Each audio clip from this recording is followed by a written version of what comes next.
welcome new students and faculty members and say welcome back to our old members as well.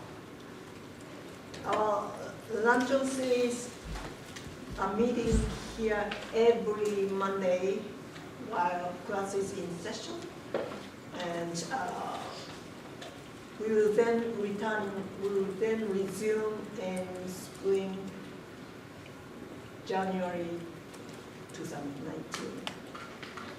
As you will see, our speakers are sometimes PSU colleagues in our department or related humanities related departments, and sometimes visitors from other universities.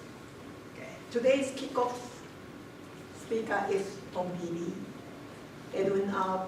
Sparks Professor of Comparative Literature and German and head of the German and Slavic department. Bob Edwards, the head of the Comparative Literature department, will be introducing on shortly, and we will also be taking a moment to remember a colleague who is not here today.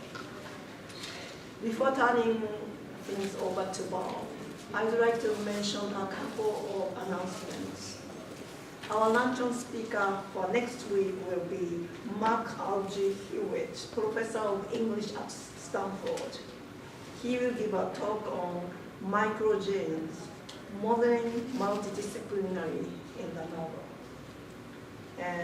Also this Thursday, an event called the Marathon Read will take place from 10 a.m. to 10 p.m. in front of the Party Library. This is an annual event in which students, faculty, staff, community members are invited to read from a book for a few minutes in English or another language in order to share an experience of literature as performance.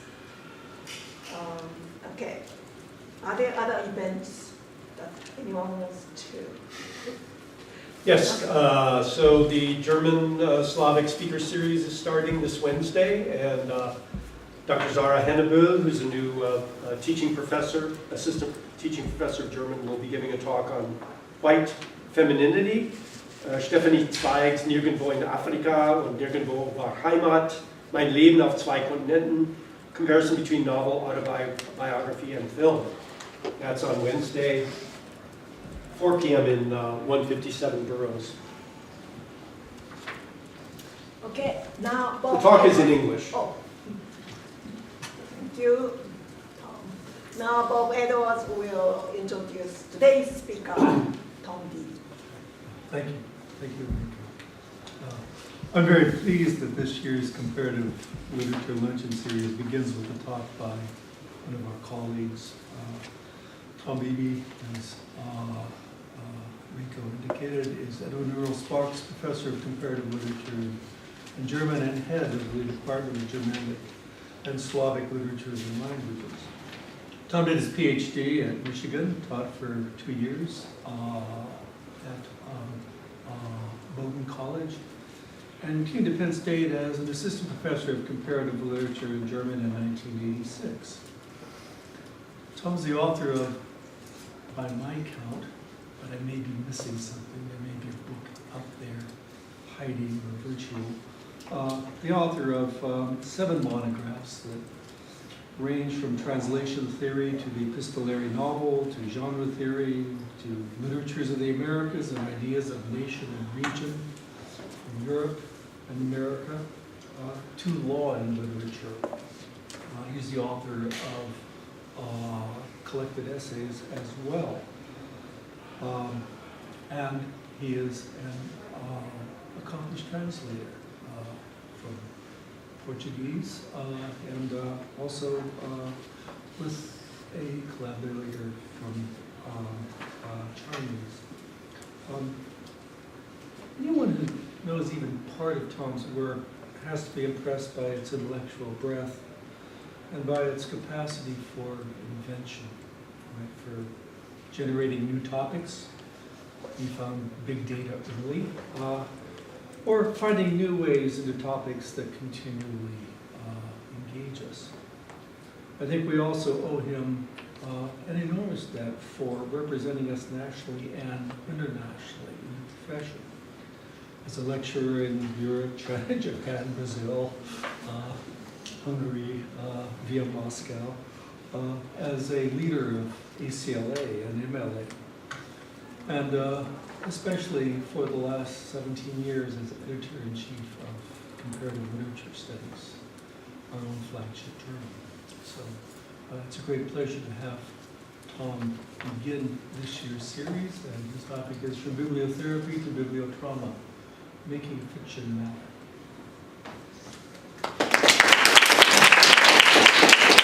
Thanks very much. I hope to live up to that. And but I have to start by remembering the colleague that Reiko mentioned. I'd like to dedicate this talk to Dr. Sidney Abulhassan. Most of you here knew her, but for the new people, you didn't get the chance.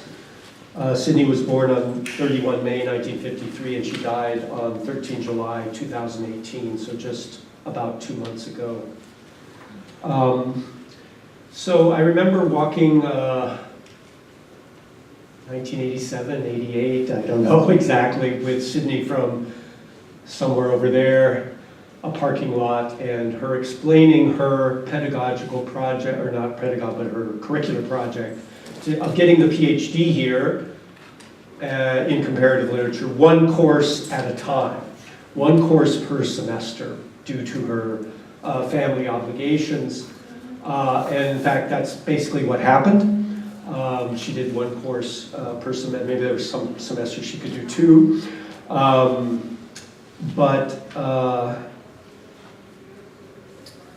She eventually received her PhD in 1998 for a thesis with the title Centering Silence and Narrative, the Feminine Response to Language in Selected Short Stories of Poe, Paino, Barbey-d'Aurevilly, Dario, Gilman, and Bombard. So your classic trilingual comparative thesis, and I have that with me. It was chaired by William Chrisman, who was a professor of English and comparative literature at Altoona, whom we have also lost, actually, many years ago.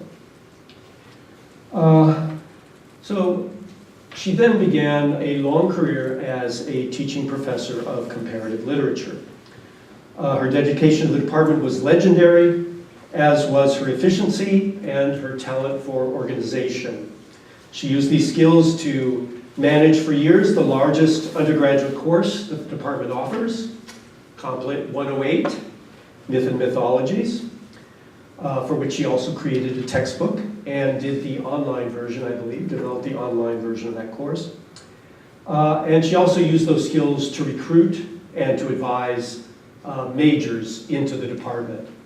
So Sidney would have kind of bring it on attitude, where she would say, tell me what your major is and I will explain how to combine it with Complet. Right?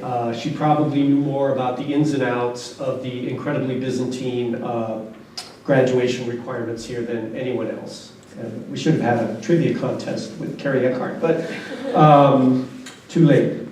And beyond that, beyond her teaching, of course she taught many other things beyond the Myth and Mythologies course at many levels. She also found time to serve on the Faculty Senate and also Phi Beta Kappa Honor Society, which she served as president for the last 2 years, I believe. The last time I saw her, in fact, was at our initiation ceremony in May.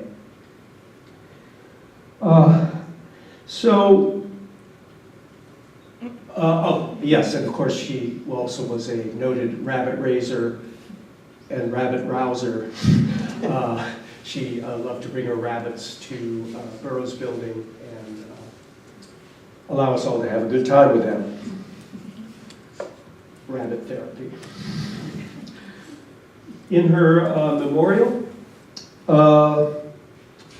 Some of you have that. Some of you went to a memorial service in Bellefonte and kept that piece. But the following quote is found. There are only two books everyone needs to read in order to become a total human: The Velveteen Rabbit and Le Petit Prince,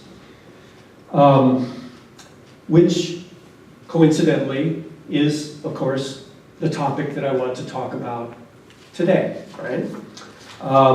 Fiction that matters, right? So this was the fiction that mattered most to Sidney Abulhassan.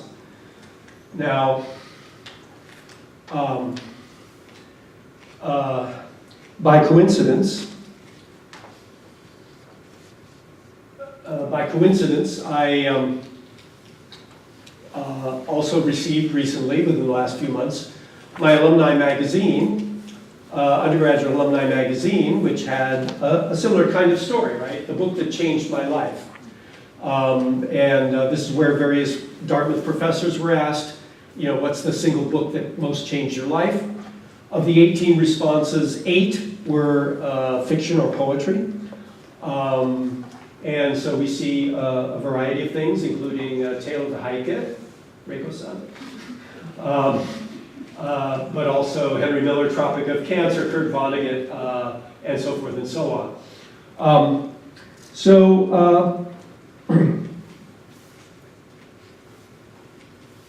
So these two things then introduce my topic nicely. There are then other reasons why this is a good opening talk for the Complet Luncheon series. Beyond that, we don't have any coffee or food. One is that it's sort of how I spent my summer vacation talk, which was going to the OCON conference, the Objectivist Conference, which is a conference entirely dedicated to the work of the Russian-American writer, Ayn Rand.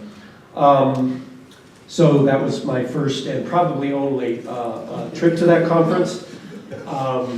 Because it's so expensive. It's the most expensive conference I've ever been to. The sticker price, registration is $1,400. But I got the first-timers rate, so it only cost me half of that. Or I should say, it only cost Penn State and Jeff Lee half of that.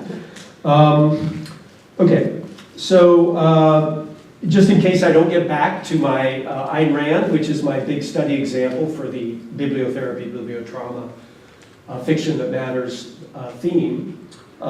She was born Elisa Rosenbaum in 1905 in St. Petersburg, Russia. She emigrated in 1926 to the US, and all of her published works were written in English. She's best known for her fiction. So We the Living in 1936, Anthem 1938, The Fountainhead, it's the 75th anniversary this year. And again, the comparative theme, if you can see, there are a number of different languages going on there, Korean down there, I believe, and so forth and so on. This is only part of the mosaic, but definitely a much translated piece of world literature. And so The Fountainhead, 1943, and Atlas Shrugged, 1957. I'll be talking mainly about the last two of those. So my colleague's reaction when I said I was going to this thing, this week-long conference, was, oh my God, the whole thing. But it wasn't, they were expecting a bibliotraumatic effect of this conference. But it wasn't like that. Again, I don't know how many times I could repeat the experience. It was a very different experience from going to professional conferences. But anyway, maybe I'll have time to get into that, my actual experience there. And so then I frequently get asked what my pathway was for getting into, for example, the works of Ayn Rand, or the Left Behind series of apocalyptic novels, or the Turner Diaries, et cetera, what I used to call bad literature. And there are basically three pillars of my getting into this. One is simply, it's kind of continuation of a book I published on millennial fiction of the Americas, which is one thing you left out. but anyway, millennial fiction of the Americas, which is a theme. And you know, I did a lot of classics like Moby Dick, but also a lot of bad stuff, like stuff I would never want to read otherwise, and I wouldn't recommend that anyone read. The second, however, more interesting and local, is reading that I've done as an evaluator of applications to the Schreier Honors College, where Ayn Rand kept coming up. Because there's a question they have: what's the most significant book that you've read recently, and why is it significant to you? Something like that. And so, I mean, Harry Potter, you know, Harry Potter and the Bible are the all-time winners, but Ayn Rand kept coming up, and I said, what is this? I mean, I don't know anything about this. Why, you know, this is something I should know about. So I set off on an investigation. I found, so in other words, there's a kind of parallel delivery system here, or a third rail, in that we know about our own delivery system of classrooms. I'll get back to that in a second. The literature classroom approach. We know about the culture industry approach, right? The bestseller approach. But there's a third kind of approach, which is more of a peer-to-peer, but also the Ayn Rand Institute has various kinds of mechanisms for popularizing her work. Essay contest, they will send free books to any teacher who requests them for class. And so I think that's one way that students got to know Ayn Rand. That's why I'm getting so many high school students writing about Ayn Rand, et cetera, et cetera. Anyway, so I became very interested in that. And then, the reason, this third reason, which should be of interest to you, because this topic relates to, the very basis of what we care about, the value of literature and the effect that literature has on readers. Most of us want to teach literature in the hope that it will have a positive effect on our students, right? We're not just going in the classroom to check something off, afraid that if we don't show up, someone will report us. Or if we have a nonchalant attitude, then we'll get bad SRTEs or something like that. We must have a motivation, right? Because there sure ain't no money in it. And hopefully some of you here will have had one of those teaching moments. Teaching, Heinrich von Kleist in the middle of the Rodney King riots, right? So that students can talk about justice and injustice in a kind of distanced way that allows them to express opinions without becoming defensive. Or this is an experience Kathy Komar had at UCLA that's reported in the Teaching World Literature Collection by David Damrush. Or I haven't had this experience of, having a student come and tell me that they've given up their Ku Klux Klan membership, having read Faulkner's Light in August or Maurice Condé's Moi Tituba or something like that. So it's, oh, now I get it. Now I get it. I haven't had those moments. If you have, then, so what's wrong? Is it me? Is it the whole delivery system? Et cetera, et cetera. Well, what's missing here? Or is it happening, but not in a way that I can actually detect? So, it's another possibility. And so the entire apparatus, so one thing that happens is that the entire apparatus of reward, however you want to think of rewards, is sort of disconnects us from these moments. Because readers generally real readers are generally excluded from our considerations. And so I have two axioms here. I'm just making these numbers up. So, but 99% of everything that's been written about literature has been written by professional readers. Okay? And then if we look at literary criticism, I'd say 75% at least is written about books that we agree with, or that we can support, or that speak to us or our condition, have a positive message, something of that sort. Okay, and why is that number low? Because relatively low, because we might specialize in a period or a theme or something like that where we feel we have to read or write about, include stuff that, like with the Millennial book that I mentioned. But anyway. And so our view of literature then is a little bit like if an economist were just to describe economies only from the supply side, right? Only to say this was produced, that was produced, et cetera, and not about the demand side, right? Of what is it that people are buying, what do they want, how does demand intersect with supply? Okay, and now I start to extend. And so another way of putting this, Norman Holland, who's one of the people who does look at real readers, says in the ordinary classroom, people teach a whole set of procedures designed to take the self out of literary transaction, right? So instead of, again, kind of rational or rationalized heuristic procedures for interpreting text to distinguish right from wrong. I.A. Richards, one of the first people to actually look at real readers in practical criticism. He had his students, he gave students snippets of text without revealing who the author was, and had them rank them, and found out, to use the British idiom, that his students didn't know shit about anything, right? That they would rank the third-rate writer or the popular author first, right, and Shakespeare way down at the bottom, or whatever. And so he talks about these misleading effects of readers bringing their own experience onto the table. And so the whole point of training people to read literature is to eliminate mnemonic irrelevancies. And so I'm interested in real readers and trying to find out how it is that texts affect real readers.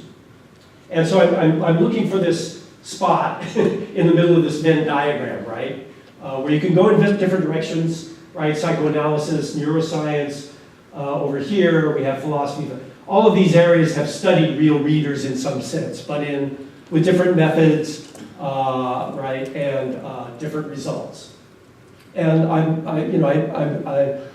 all of these are influential in what I'm doing, and I'm using kind of eclectic method.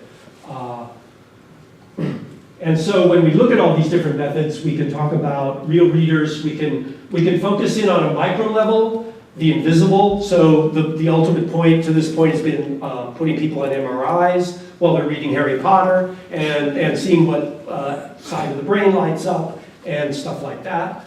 Or we can look at the macro level. We can look at reception. We can look at reviews. We can look at the 140,000 reviews of Atlas Shrugged on Goodreads, and so forth and so on. Highly visible and large N results. So again, the micro level, we have books like Paul Armstrong's How Literature Plays with the Brain, okay? Which again, when I find about, neuro, this and that, and the right hemisphere and left hemisphere, somehow again, that's not my chief interest, because my chief interest is really, again, what kind of ethical or moral or imaginative transformation happens to someone in the long run. And if we go to that side of things, we have our visiting scholar, Lovro Škopljanec, Croatian scholar. Some of you met him, some of you knew him. He sends his greetings. I saw him in Budapest, as Bob said, jetting around, spreading the Penn State logo. But we were at a conference together, and he gave his presentation. And again, very relevant today because it's comparative. He has surveyed Croatian readers, Croatian and readers in the USA. Most of his readers in the USA were at Webster's bookstore. And so he shared his results here, right? And so first of all, he will just walk up to people and say, after the IRB formalities are over, right? He'll say, what authors do you remember, right? And so he finds in Croatia, he finds this list of authors headed by Dostoevsky. And in the USA, he finds this list of authors headed by Vonnegut. And so some things seem kind of natural to us. The lists are very different in different parts of the world. Or maybe that doesn't seem natural. Maybe we would expect, again, with the international culture industry, right, that everyone would have Stephen King at the top, or Murakami, or whatever. But no, there still are these cultural differences in people's remembrances of literature. Now, what does that do to maybe the school system? Maybe something else. The other interesting thing is that there are no bestsellers on this list, with the possible exception of Stephen King and Rowling. Right, Rowling, Harry Potter is kind of a special situation, in terms of categorization of where it belongs. Right, and so people don't remember bestsellers. What they remember are classics, and then most remember texts. So again, if you look over here, with again the possible exception of Harry Potter, we don't. And of course, there are all kinds of problems here. Like, do people remember Lord of the Rings because of the book or because of the movie? Harry Potter the same, actually, and so forth and so on. But anyway, this is an explanation of, and his N is like 90. I think he interviewed 90 readers in Croatia, 100 in the U.S., something like that. And so, again, just to justify my taking your time, right? You're wasting a perfectly good hour with the Beebster. How do we read? How do readers read? What happens when they read seems to be a really important thing for world literature, right? Because one of the famous definitions of world literature by our good friend David Damrush is it's a mode of reading. Well, if it's a mode of reading, what does that actually look like, right? What is actually happening to people when they read world literature? And how is that different than when they read some other format of literature, right? National literature or bestsellers or whatever. So, so we have work to do. So again, I used to call my project Bad Literature. And so mine is the opposite of what Lovro is doing. Lovro goes up and asks people what they remember. Instead, I try to identify texts that have had a discernible effect on society, and then go out and find readers to explain to me how the text achieves that effect. What is it that achieved that effect for you? All right, so I'll be talking about, I won't say much about Gone with the Wind today, but I'll talk a little bit about the others. Okay, now to explain my title then. So I got rid of bad literature, and now it's about bibliotherapy and bibliotrauma. Okay, bibliotherapy has actually a long pedigree, goes back to 1916, and it is the cognitive process of first recognizing feelings and then sorting out and evaluating the feeling responses that arise when reading a text.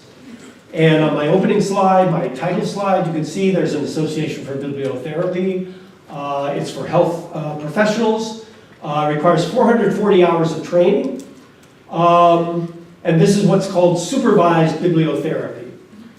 Supervised bibliotherapy. But again, my hypothesis is that there must be some kind of bibliotherapy happening, or again, just going to interviewing readers or looking at reviews that are left on Amazon or Goodreads.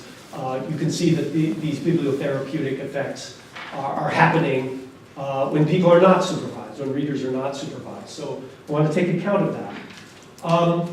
And so to a couple of these unsupervised possibilities, I'll mention two. One is the ethical theory of literature. That literature provides a kind of imaginative acquaintance with various ethical positions. So readers are kind of testing out. It's kind of the equivalent of war games, right? Where you can't have a war to test your war machines, you have a war game. So one tests one's ethics against the various positions in, that one finds in a text. And then a second rather different theory is called theory of, that readers are practicing theory of mind. Theory of mind is an odd way of stating what I would call mind reading. And they didn't use mind reading probably because it has a kind of mystical, cachet to it. But theory of mind is simply the idea that we are able to read other people's minds. Right? In other words, that in taking a certain action, in saying something, et cetera, we're able to take account of what other people are thinking, or in predicting people's behaviors. We're able to take account of what goes on in other people's minds. And there are these famous experiments where psychologists have determined at what age generally people are able to develop theory of mind, and so forth and so on. The famous ball in the basket test, if any of you have heard of that. Anyway, so there are psychologists who have, it's mostly psychologists who have investigated this. So they'll do a pre and a post test, right? How well do people do on theory of mind before reading certain fiction, then have them read the fiction, then they do the post test, and the numbers go up or down, depending on your metric. But you get the point. So they find that fiction does improve theory of mind. Which again is not theory as we normally think of it, but theory in its root sense of a view of something. Okay, so if you go into JSTOR and you search for Bibliotherapeutics, you'll get about 1,400 hits. Okay, if you go and look for Bibliotrauma, you'll get 0 hits. And I used to think I made the word up. If you go onto Google, you mostly find my webpage and this talk, this talk today. And I used to think I made the thing, but people tell me that they've seen it else. Anyway, I don't know. But if there's bibliotherapy, then it developed simply as a kind of, if literature can do good, then that same instrument must have the power of doing bad. Okay. Furthermore, I can actually find it really came out of a kind of, again, empirical view of some real examples of this, which I will show you, starting with this. Okay, so Samuel Sewell's diary is a very famous piece of colonial American literature, and he says this about his daughter Betty, who I believe was about 8 years old at the time. No, she wasn't 8, she was 12, I think, or 13. I sent Betty to read Ezekiel 37, and she weeps so that she can hardly read. I talked with her, and she tells me of the various temptations she had, as that she was a reprobate, loved not God's people as she should. She does not taste that sweetness in reading the word, which once she did. All right. In fact, so Ezekiel 37 is the dry bones chapter. It's kind of a biblical horror story, right? Reproduced again in the Lord of the Rings, the last book, right, with the ghost army and all that. And so she is traumatized at reading this passage. Second example, The Turner Diaries, which is an apocalyptic, non-religious novel, or racism becomes a kind of secular religion in the novel. Anti-Semitic, racist, and anti-government. And it contains within it a scene where the the freedom fighters against the government, whose main sin is taking our guns away from us, they're fighting against the government, and they create a bomb and they blow up the FBI. And the whole formula for the bomb is created. Exactly the formula that Timothy McVeigh used to do the Oklahoma City bombing. And in his interviews, 1993, I believe, was the Oklahoma City bombing. In interviews, he refers to the Turner Diaries as his Bible, right? His version of the Bible. It's something that he took with him to gun shows, he sold to people, he gave to people, and so this is the, again, peer-to-peer, right? Kind of, because the book has been banned, in various places. I think it's banned many places in Europe, Canada, and so forth and so on. And until recently not really available in commercial outlets. So again, a kind of a peer-to-peer alternative system for spreading bibliotrauma. And then the Left Behind series, which takes the view. Oh, by the way, I meant to. You can see for yourself what this, some of the stuff that went on at the conference. I brought the program with me.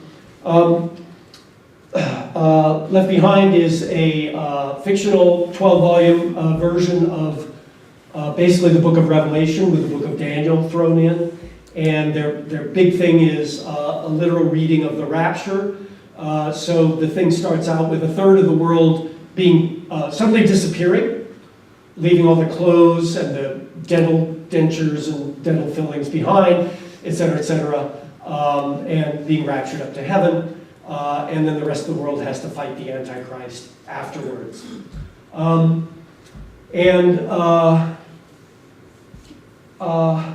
So like I said, I dealt somewhat with this thing. But so if Samuel Sewell's Betty were alive today, she wouldn't have to read the Bible. He could just give Left Behind for the kids version to her, and she could get acquainted with this wonderful theology that teaches you that God is worse than Hitler. Okay, well, Ayn Rand isn't quite that bad.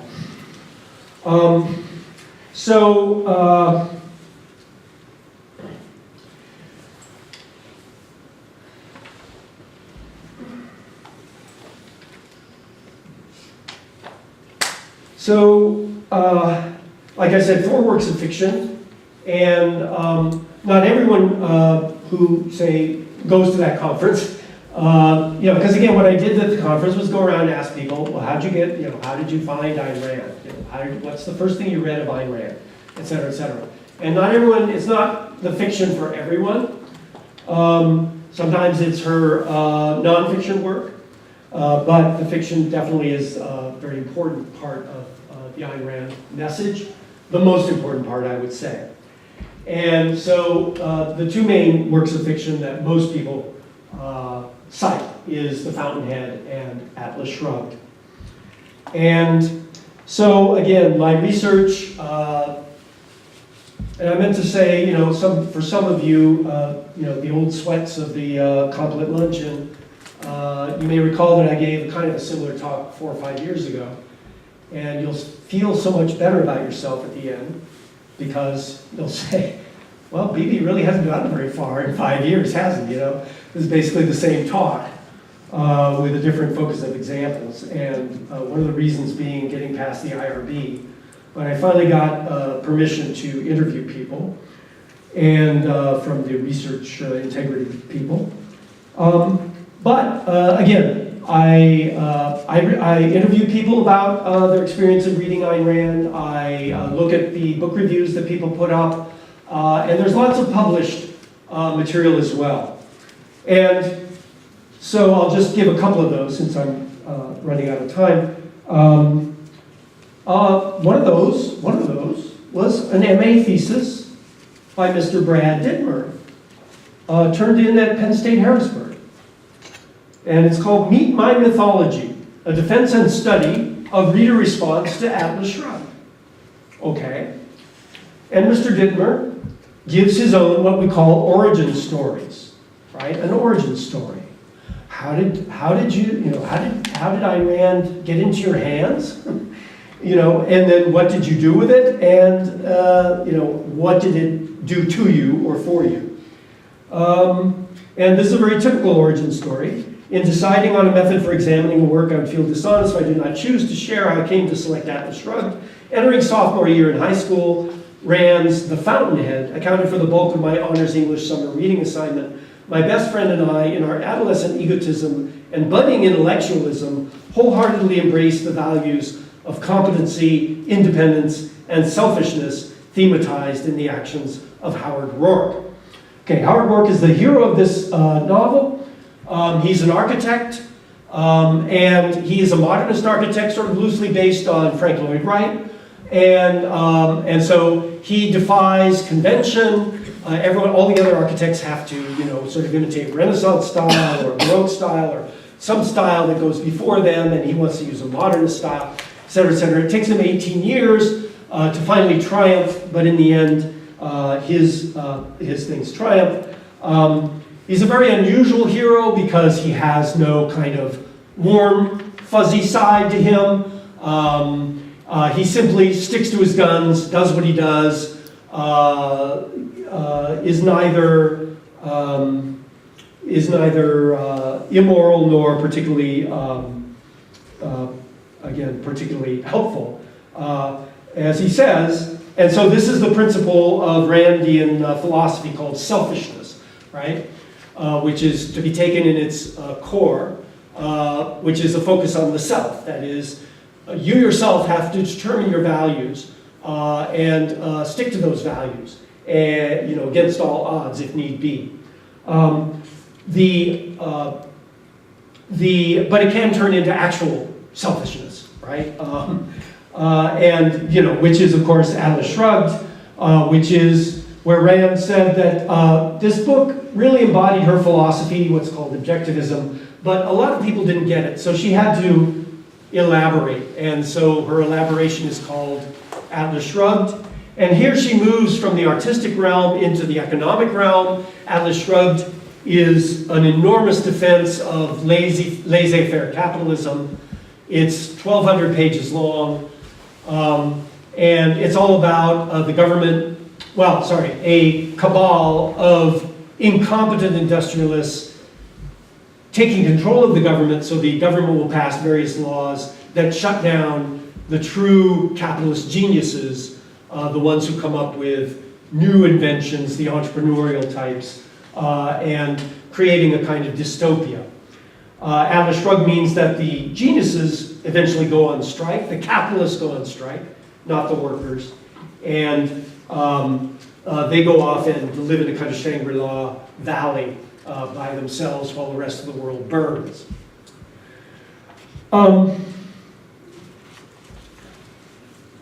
So the opposite of selfishness then, and the big thing to be combated in Randian philosophy is altruism. Altruism, which again makes the most sense, or is most defensible if you read it in its etymological root. Autrui, right, the other. In other words, don't let others think for you, right?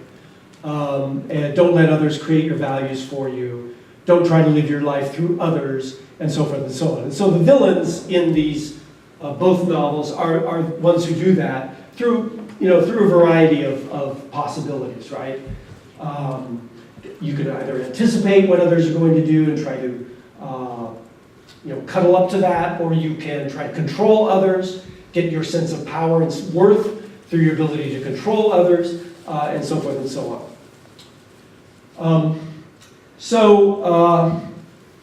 All right, so I gave you a little kind of bibliotherapeutic, and again, that's rather typical for people who had a bibliotherapeutic effect of Fountainhead. At the convention was someone who founded a bank in Denmark, and his name is Lars Christensen, and Saxo Bank in Denmark, and he, again, he has a typical origin story, but for Atlas Shrugged, where someone again recommended the book, threw the book on his table or whatever, and he read it, and he said, it was transformative, and I had the chance then to ask him, so, again, this is what I'm really interested in, so what exactly in the book was transformative for you? What caught your attention? Was it the characters?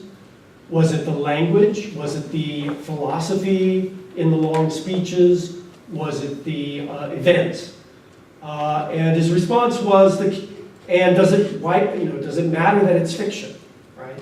This is the other big question. How is it that we get from fiction to reality? Because Atlas Shrugged, Ayn Rand is one, guys. Okay? Ayn Rand is triumphant at this point. Okay? There is no more influential American author, right, demonstrably, that we can look at than Ayn Rand. With laissez-faire capitalism, the capitalists are the good guys, get rid of government regulation. You get the point, right? So in his bank, every new employee that he hires gets a copy of Atlas Shrugged. Furthermore, Mr. Christensen bought 20,000 copies of Atlas Shrugged and distributed them to every politician in Denmark, depending on how you define, mayors, people in parliament, of course, blah, blah, blah, et cetera, et cetera. Again, this very different kind of distribution system. That's not, the culture industry, and it's not the university system. It's something different. Anyway, and his answer was, and this is the last thing I'll have time to tell you, his answer was that fundamentally it was the characters. Okay? That Hank Rearden is one of the great capitalists. He invents Rearden metal, right, et cetera, blah, blah, blah. So he's one of the protagonists there, and he has this kind of aspirational quality to him that spoke to Mr. Christensen. He said it's also a book he had to read several times to really get the full message. The second time around, it was more the ideas that came to him. So first, the identification with the characters. Second, the ability to draw out some of the ideas, in particular what was happening in Denmark with, again, in his terms, I'm quoting him, the loss of freedom, increasing government intrusion, government control, that Atlas Shrugged is kind of warning against. And again, if you go on to Goodreads or Amazon and start reading reviews, filtering for the 5 stars, of course, you'll find very, very similar opinions expressed. Then you can go to the 1 stars and find all the reasons that people are put off by this fiction. And of course, there's quite a few of those as well. So that's all I have time for, except for your questions, comments, and abuse. So thank you very much.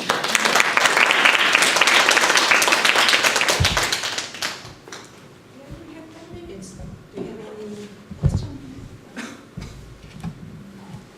Could you give us point 2? That is, did it actually matter to him that it was fiction?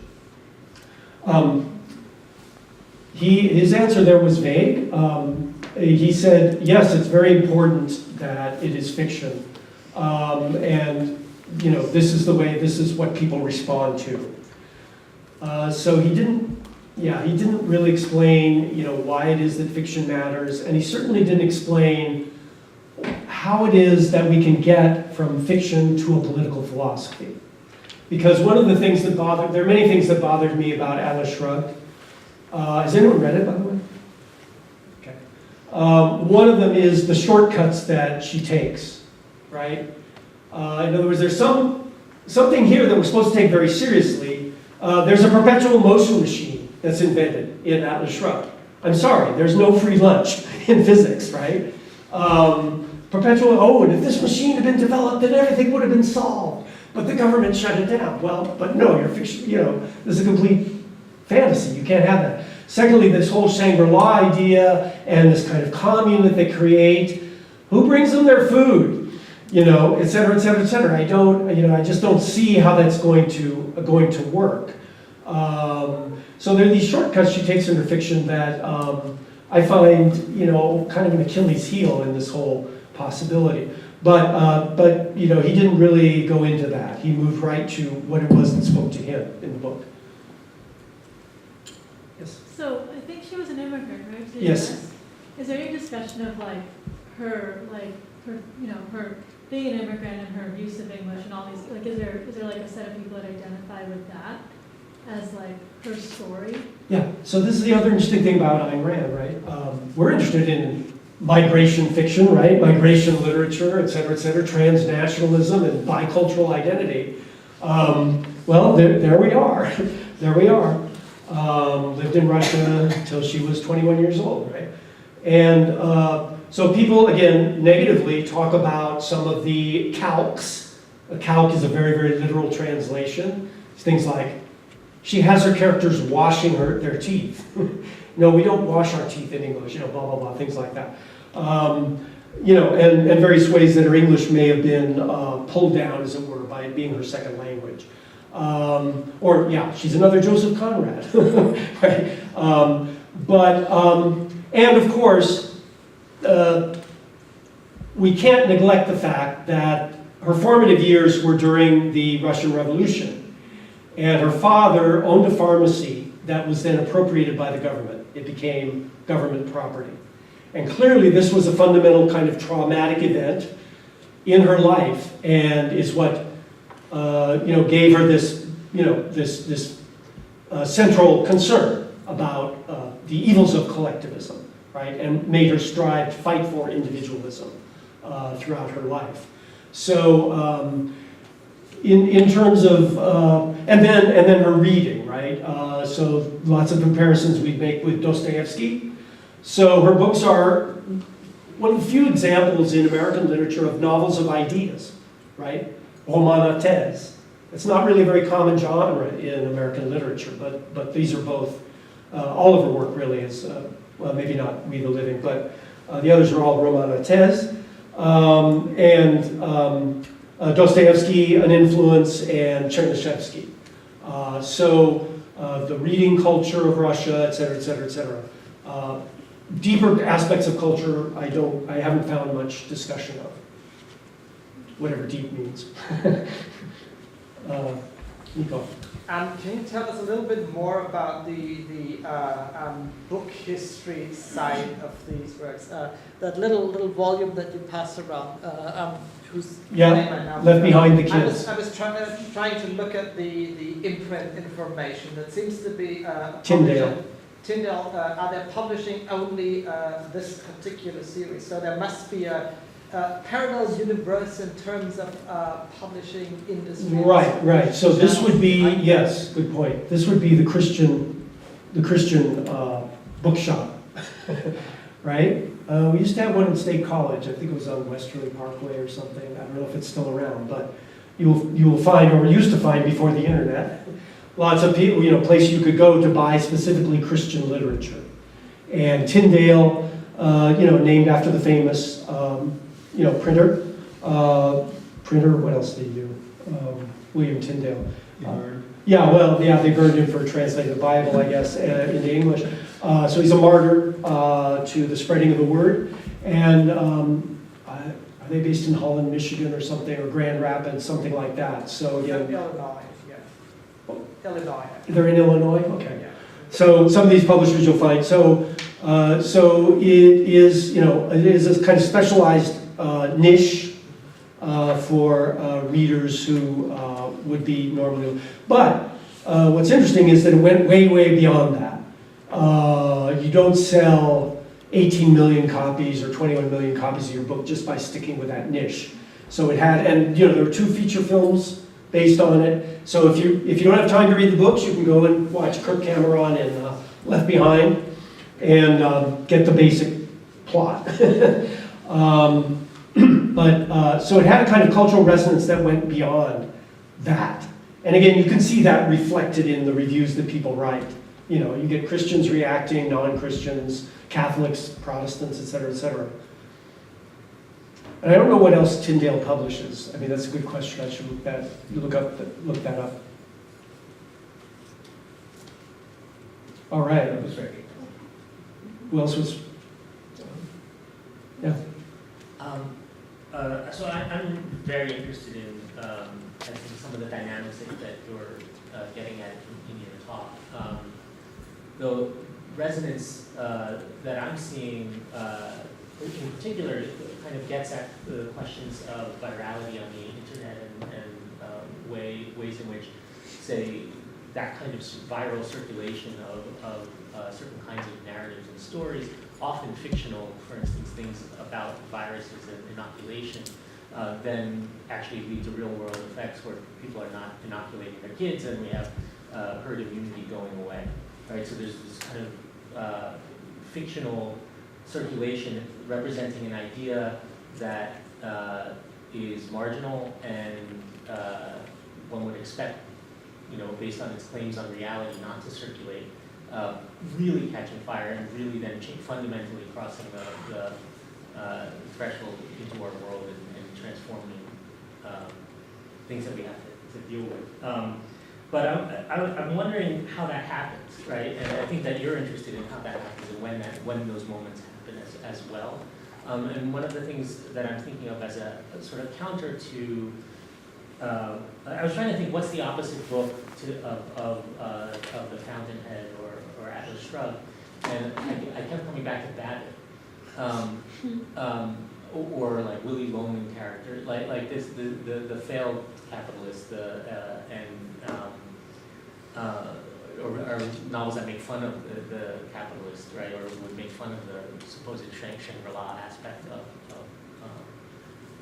there are a ton of those. Not on Lovro's list, unfortunately. Right. But I'm saying, so this is what's interesting, right? Is there a ton of those novels? In fact, those novels, the number of the novels that we can think of as the opposite novels, completely, as a marketplace, completely outweigh the number of novels I can think of that are like Atlas Shrugged. And so that might account for it. It's the rareness of the argument, the oddity of it, the outlandishness of it. That then makes it go viral. I'm just sort of wondering whether or not you think that's part of the appeal of it, is that no one's ever read an idea like this, like that if I just am selfish, everything will be fine. You know, that it's actually not a very common idea, and then that itself kind of gives it fire. I think that's part of it. And again, if we go back to Norman Holland, one of his transactional ideas of literature, and again, that's like my interviews. When I do interviews with people, I ask them, okay, so when you read this book, was it like, did it confirm beliefs you already had? Did it give you new beliefs that, oh, I never thought of that before? Or, et cetera, et cetera. There are, 4 or 5 different choices, right, for people to do. I haven't done enough interviews to really give you a definitive answer there, but Norman Holland's theory of transaction in literature is that when we derive pleasure from literature, or at least from literature with, socio-political ideas like this, it would be someone else sees the world the way I see it, right? You get a confirmatory, right? Which is kind of different from what you're saying, which is, oh, I never thought of it that way before. And so from my point of view, so in terms of my investigation, I'm still at the starting point, but that's exactly the kind of thing that I hope to find out more about, right? And it may be some kind of combination of those two or something like that. And again, the origin story that I read, I think, is more of that confirmatory idea. I'm a nerd, I have intellectual aspirations. I'm surrounded by a bunch of idiots, which is like Dominique Francone is the other protagonist of Fountainhead. That's her problem. She's all depressed and blah, blah, blah, because everyone around her is stupid and conformist and blah, blah, blah. And so her response is being a stoic, it's kind of withdrawing, right? Destroying artworks because everyone's stupid enough that they don't deserve to see beauty, that kind of thing. And she gradually comes around to take a more active thing through her interaction with Howard Roark. So that's, that kind of identification, or again, there is that kind of aspirational model for me out there somewhere, even if it's only in fiction. Seems to be what I've encountered most in the origin stories. But the other thing you bring up is really interesting, which is the idea of contingency. That our whole world, our whole literary world is based on contingency, right? Being Christians instead of Muslims. Most of it, sorry. Having this being, our European heritage saying being Christian rather than Muslim, right? Because they lost at Vienna in 1653 or something like that, right? And so forth and so on, going down. Or if we take the Nobel Prize as the canon, how differently it would look if the Nobel Prize Committee had been composed of previous prize winners instead of the Swedish Academy. The Swedish Academy off there, it's a very provincial prize in a way, right? And yet it's supposed to be for the whole world. So this whole notion of contingency in what trends and what doesn't trend, and what lasts and what doesn't last, is a really fascinating one. Thank you. Please. I'm interested in the 2 examples you gave about bibliotrauma. Mm-hmm. One seems to be a a very personal sort of faith crisis, and the other one, someone who goes out and makes a bomb and kills people. Yeah. And so I guess I wonder, do you make distinctions between personal trauma, collective trauma? Do those distinctions matter? How does that kind of factor into this term and how you're using it? They will matter. They will matter, indeed. So of course, trauma is a word that is used in a variety of situations, right? We can use it very casually. I had a traumatic experience at the airport, when my flight was canceled. Freudian birth trauma, which means that we all are born with trauma or through trauma. And then, particular instances like being in a war or, a Holocaust survivor or something like that, where it's quite specific. And indeed, individual versus collective. And my title was a bit catachristic, right? From bibliotherapy to bibliotrauma. Well, I didn't quite lay that out. But the point being here that, of course, the same book, so Atlas Shrugged, for some people when they read it, is bibliotherapeutic. For me, it's bibliotrauma, right? Because it's given us the situation we have, I don't agree that capitalists are nice people who are going to make the world better for us. I mean, in some sense, yes, but unfettered capitalism or whatever has some dire consequences. So there can be a kind of collective trauma that happens, or these fiction Protocol of the Elders of Zion, right? Which wasn't, of course, distributed as fiction. It was supposedly the conversations of the Jewish elders about the Jewish takeover of the world, right? Something that Hitler read, he gets incorporated into Mein Kampf. A very important source of anti-Semitism in Europe, and originally published in Russian. And so it had this kind of collective traumatic effect, right? Or Mein Kampf itself, etc. So there can be a collective traumatic effect at the same time that there's an individual therapeutic effect. Similarly, an individual, so what this person, I think, was trying to say with his MA thesis on the end was, when I was in high school, this had a therapeutic effect. When I look, and you can find reviews like this. Way back in high school when I read The Fountainhead, it was terribly therapeutic. Now when I look back on it, I'm absolutely horrified. How could I believe in a selfish, egotistical, rude, nasty person like Howard Rourke, right? Or how could I believe in these paper-thin, allegorical characters, right, that don't resemble real people, et cetera, et cetera, et cetera. And so all of the above, right? All of the above. It's a term that needs to be used differentially for the different reading situations and different works. Thank you. Thanks again.